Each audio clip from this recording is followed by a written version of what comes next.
Hello. How are you doing? I hope the volume is good enough. So I wanted to comment on starting with the posture. Okay, so I did these few diagrams just to help illustrate the point. Now, this is what we are actually looking at. Okay, so this is correct. Okay, so if you look at this closely, you realize that this is supposed to be the hand, and then you have the arm, and then you have the hand here on the keyboard. Okay, now this is very close to 90 degrees. Okay, so if this is the keyboard, you have to adjust the keyboard stand and the chair on which you are sitting such that you have about 90 degrees. You know, your arms are just about 90 degrees and then they rest gently on the keys. Now with what you have something that looks a bit more like this. Okay, so in this scenario you realize that the elbow is not at the level of the keyboard. Okay, if you look at the correct one, the elbow is at the level of the keyboard, so the forearm is just straight and it rests gently on the keyboard. Okay, but this is what you have, so you need to correct this. It's very important at this stage. Now the way in which you can correct this very scenario, which is not the best, okay, is to either bring this keyboard down so that the arm can relax, or the chair goes up so that the elbow goes up. Okay, so this is wrong. Another way in which you could also get it wrong is this, and this happens when you are standing and playing. So I mean, once you get the hang of things and you know what you're about, you may actually play like this. Sometimes when you are standing, you realize that most people who stand to play the keyboard tend to assume this kind of orientation where the elbow is actually higher than the keyboard. Okay, but if you are sitting and having this scenario, then what you need to do to get the correct posture is to either elevate the keyboard or once again bring down the chair. You get it? So in this case, you either elevate the keyboard or you bring down the chair.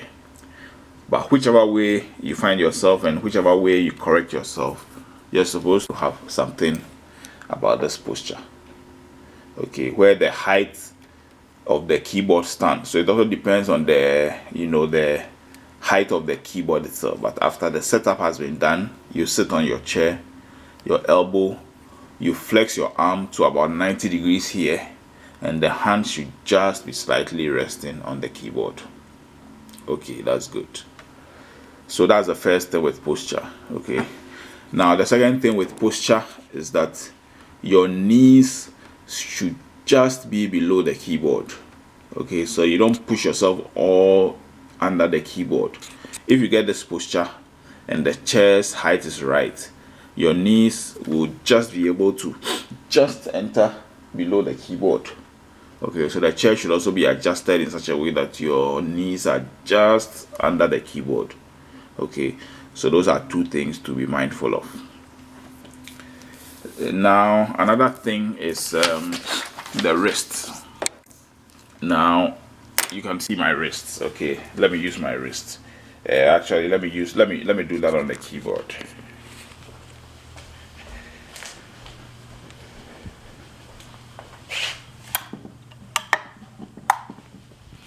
Okay, so this is the keyboard. Now look at my wrists. Okay, most of the time your forearm and then the wrist should be straight. Okay, now if I need to play up the keyboard, most likely I'll move this way. You can see I move this way, I move this way, I move this way, but you don't flex the wrist either to the left or to the right. So this is not a good thing to do for a beginner. At the same time, this is not a good thing to do.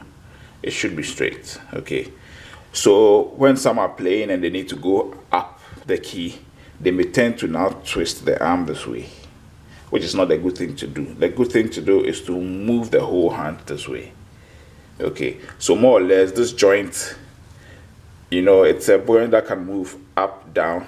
It can also move left, right. The left, right movement, you abolish it. Okay, as a beginner, the left and then the right movements, you abolish them. Okay, so you don't do left like this, you don't do right like this, you keep it straight. If you need to move left, the whole hand goes and the whole hand comes back. Okay, that's also another thing to do. And you claw the fingers. Okay, you claw the fingers as if you are holding a ball in your hand. Okay, now when you strike the keys, one thing I noticed was, and that's normal with a beginner, when this goes in, you let the rest go out. So this one goes in, the rest go out. This one goes in, the rest go out.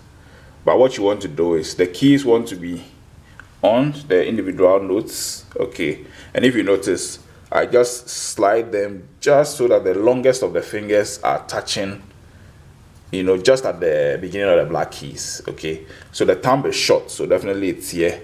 The little finger is also small, but my third finger, which is the longest, tends to just get to where the black key is. Okay, so that's the best way to go for now.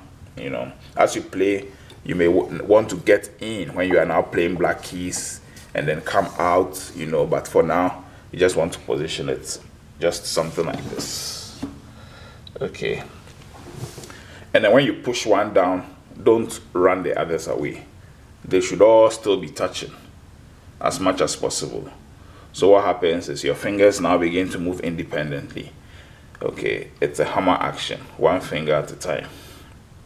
Okay, so that's it.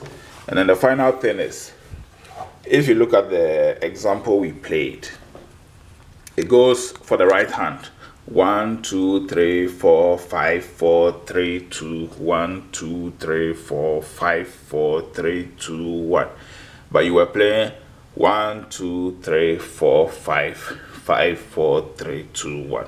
Okay, so it's 1 2 3 4 5 4 3 2 1, and you can tap your foot. Okay, so you can be doing this to get a beat. You can practice like 1 2 3 4 1 2 3 4 1 2 3 4 1 2 3 4 1 2 3 4 1 2 3 4 1 2 3 4 1 2 3 4 1 2 3 4 1 2 3 4 1 2 3 4 1 2 3 4 1 2 3 4 1 2 3 4.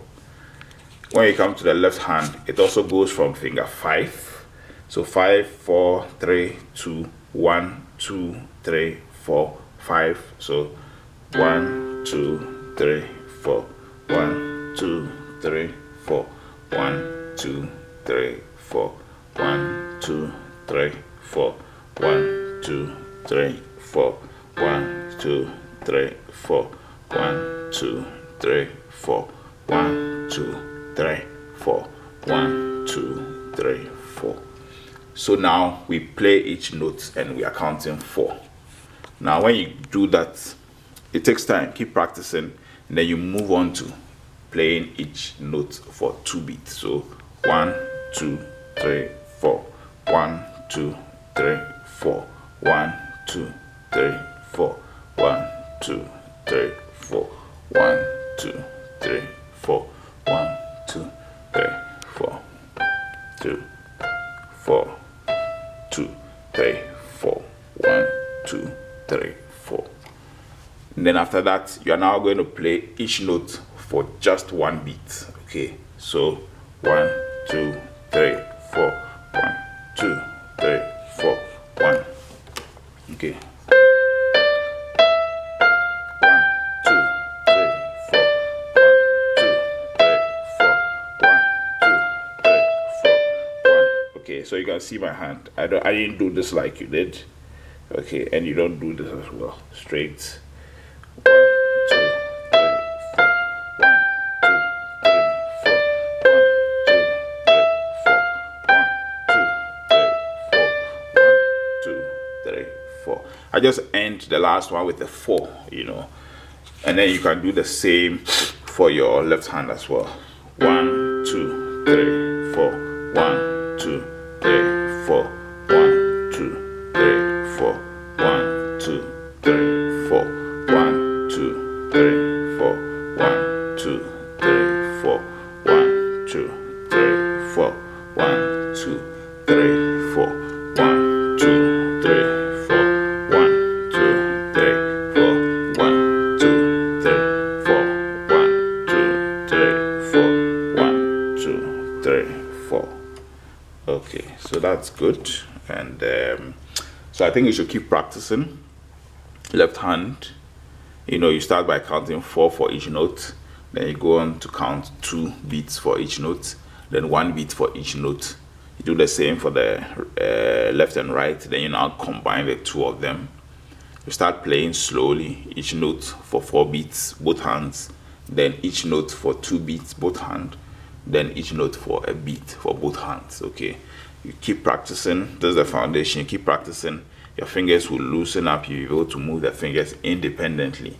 So you keep working at it, and then we'll be making progress. All right, so well done once again, and I'll send you some more notes, and then we see the next steps. Okay, take care.